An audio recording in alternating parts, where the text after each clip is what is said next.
718-937-6666. The phone number, let's go to Joe in Saddle River. You're on Mets Extra, Joe. Hi, Howie. How are you this afternoon? Okay, how you doing? Very good, thank you. Very good. First of all, if Darryl Strawberry was still here playing right field the way Yubi's been playing it, he would be crucified. We said that a couple of days ago, too, that if that were Darryl, you would hear louder and more intense booing than probably ever heard before at Shea Stadium. I agree with you. Unbelievable. Howie, Frank Viola, got to be signed. I mean, here it is now. We're into almost June. The man is 6-2. He won a huge game today. I mean, today was a big, big win. Mm-hmm. Probably the biggest win of the year so far for the Mets.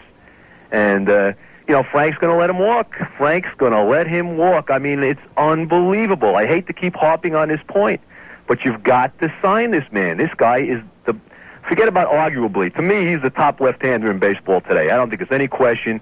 The guy, whatever bone chips he had in the offseason, it still hasn't seemed to have affected him at all. He's an intense competitor. He's a tremendous pitcher. The man has got to be signed. Well, you certainly don't have to convince me about that. I realize that. You know what I thought the turning point of the game was, and it pertains specifically to Viola. Sandberg on first base in the 6th inning. Viola took about a half hour working to Mark Grace. Now, we've seen a lot of pitchers lose their concentration throwing over to first base any number of times, and if Viola or anybody was ever going to lose concentration, today was the day because it was hot, it was humid. If you had the TV, you could see the way they were struggling, not so much in terms of performance, but just in terms of trying to stay reasonably cool. Sweat was pouring down, and it was a very, very difficult day to stay in rhythm because of the heat. So here's Viola perhaps exacerbating that kind of problem by throwing over as often as he did, but he was on a mission to keep Sandberg close. Absolutely. I think he did run him with Bell 2-1, and Bell fouled it off, but Sandberg was never able to get a real good lead or any kind of a threat, and yet Viola was able to maintain his focus to Grace, and he ends up striking out Grace. And we've seen a lot of pitchers spend so much time worrying about the guy on first base, they lose the hitter at the plate. But Viola fought through Grace, Bell, and Dawson, and I thought once he got through that inning, they were home free, even though it wasn't until Hojo hit the home run in the 7th that they even went ahead. Well, Grace usually eats up Frank, too. Uh-huh. He hits him very hard. Howie, one last point I want to make here. The situation with Jeffries. McReynolds again today. He had the hot week or whatever, the 10 days on the coast, whatever he did, and then one good game on the first game of the homestand, the 8-6 win over the Cubs last week. Yeah. The guy's doing it again. He came up today he hit a hard line drive with a runner, with a runner at second and 2 out, didn't get the job done. He had 2 runners on in the 8th inning, couldn't do it again. Again, he hits his usual pop-up.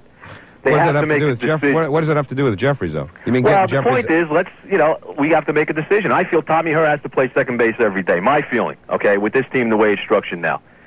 Either let's get rid of Jeffries or let's put Jeffries in left field and do something with McReynolds. Right, it won't happen during the season. You don't see it at all, I can't. Can you imagine Greg Jeffries going out to the outfield during the season with all of the pressure that he feels, however justified some of those feelings are? Can you imagine how severely multiplied those feelings would be by having to go to the outfield in midseason, having never played it before? Well, let me ask you this, Howie. Let me ask you, your opinion. Is Greg Jeffries, do you feel that Jeffries, the situation, the way it is now, is he going to make it here in New York? I mean, your gut feeling. I'm not going to bury him at the age of 23. No, I agree with that. I can't project how he's going to mature. I can't project a personality change. But I'll tell you this, I've always felt that with Greg Jeffries, if you can get him away from thinking about defensive problems and just worry about his hitting for the most part, he'll be more effective. So down the road, I'd like to think that if he's playing in the outfield, specifically left field, he'll spend less time worrying about defense, and hopefully that'll translate into better performance at the plate. But I can't see them making that kind of move during the season. Something to keep an eye on, though. I appreciate the phone calls. 549 718-937-6666. Let's talk about it, though. It's 718-937-6666 with Joe in Saddle River. You're on Mets Extra, Joe. Good evening, Howie. How are you? All right. How are you? Good to talk to you, as always. Howie, a couple points I want to make about tonight. First of all, even though the season is done, really an outstanding, very entertaining game tonight. It's nice to see this team has a pulse.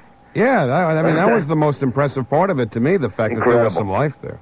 No question about it. It was very nice. A couple other things. They showed a stat tonight on Channel 9 that coming into tonight's game, that the Mets were 51-0, leading after the 8th inning. I know I know stats are stats, but that's a pretty interesting stat, really. Well, you think about it, though. I mean, what are you supposed to do? If you have a lead after 8 innings, all you're looking to do is get 3 outs, and that doesn't necessarily mean you've got a 1-run lead. So, you know, if someone were to show me a team that were, say, 44-7 at the end, or with the lead going into the 9th inning, you know, that might look like a pretty decent stat, but to me, that's lousy. That's right. To blow 7 games when you have the lead going to the 9th inning tells you you've got real closer problems. And Franco's done a good job, really, all year, in spite of that ridiculous 0-2 pitch he threw tonight. But he's done pretty well closing them out when he's only been used in the 9th inning with a lead. Yeah, and he's only been used in the 9th inning with a lead. Earlier on, he was victimized by some bad luck, too, or need I remind you about the flying bat that almost conked Dave Magadan, which cost the Mets a game in St. Louis. That's because Mr. Viola blew a 5-0 lead in that game, but we don't want to rehash that. My main point, if you want. No, my main point for calling tonight, Howie, was Sid Fernandez. You know, when is the Met management going to say, hey, Sid, it's time to drop the weight? This is this man's problem. His injury problems, his stamina problems. He's 40, 50 pounds overweight. Well, I don't know about 40, 50, but he is significant. Well, he's significantly overweight. I don't have an exact number on it because, you know, he's pitched effectively at a rather heavy weight before, but there's a cumulative effect, you know, that all that weight takes on the knees, and that's what's bothering. You know, it's not an arm problem. It's a knee problem. And, I mean, I'm not a doctor, and I talked to Jerry Hunsaker about it on the pregame, and he's not a doctor either, but I don't think you have to be Ben Casey to figure out that all that weight in the upper body is gonna really put a lot of pressure on those wheels. Well, the guy's making $2 million or whatever a year. Hey, come on. Let's say, hey, Sid, you know, you want to pitch in the major leagues, you're going to lose the weight, or you ain't going to be here next year. You know, really. And the same thing with this Julio Valera. I mean, come on. I mean, you know what? I mean, with Valera, it's even more frustrating because here's a guy who seemed to be on the verge of a major league career, and he's eaten himself all the way down in past Tidewater. Who knows? He probably, although Jerry Hunsaker wouldn't commit to this, won't be up next week, which is kind of surprising. Now, maybe that'll change if Sid's out for a little bit longer than anticipated. Dwight Gooden's not going to pitch Tuesday. You know, Sid may not miss another start. We don't know. I just as soon see a bunch of the kids up here anyway, because I mean, that's the fun of September when you're out of the pennant race looking at the rookies. We may be looking at Wally Whitehurst's final start tomorrow also. Conceivable, sure. You know? And as always, let me leave you with, and I will always do this from now on until it happens, hopefully, please sign Bobby Bonilla. Good night, Howie. All right, take care. Anyway, to the phones, and Joe in Saddle River. Hi, Joe, you're on Mets Extra. Howie, how are you? Good evening. How you doing? Good tonight. Howie, a couple points, real. First of all, I just want to, you know, it's an incredible feat what Howard Johnson has done. I mean, 30-30, when you think that only himself and Bobby Bonds have done it 3 times or more, is incredible. And how dumb was that by the official score in Pittsburgh not to give him the stolen base until after the game? It was ridiculous. It was absolutely ridiculous. But I just wanted to, you know, Howard deserved his due for that. Getting to the managerial situation, I don't know if you remember, we spoke a couple months ago, and I said at that point, Buddy should have been fired, and Cubbage made the interim exactly for the reason to give the guy a good 2 months, you know, under maybe, you know, a little pressure, and see what the heck he can do. Well, that's the least that they could have accomplished. I agree with that. I mean, I thought, and I said so at the time, he should have been gone during that disastrous road trip. Absolutely. After the disastrous West Coast trip. Absolutely. But now only giving him a week, Howie, I feel they have to go out of the organization and bring in some kind of a strong personality here. I would really love to see Dallas Green. I mean, personally, I'd love to see him. You know, I hear Jeff Torborg. I guess that's an impossibility if we're ever going to get Jeff Torborg. Hey, if there's any way to get him, he shoots right to the top of the list, as far as I'm concerned. Absolutely. I mean, he'd be terrific. I'll tell you another guy I wouldn't mind seeing. I guess it's beyond possibility, but Davey wouldn't be bad being back here. Nah, it never happened. You know it would never happen. I know, even with cashing out of the picture. And you know what? I don't think he'd necessarily be the right guy for the job anyway, because, you know, the club would look at that in a very strange way. I say the club meaning the players. Right. You know, they would look at that as almost a circular move, if not a circus-type move. And I just don't know that would really accomplish anything. You know, understand one thing about Davey. When he had the club in '84...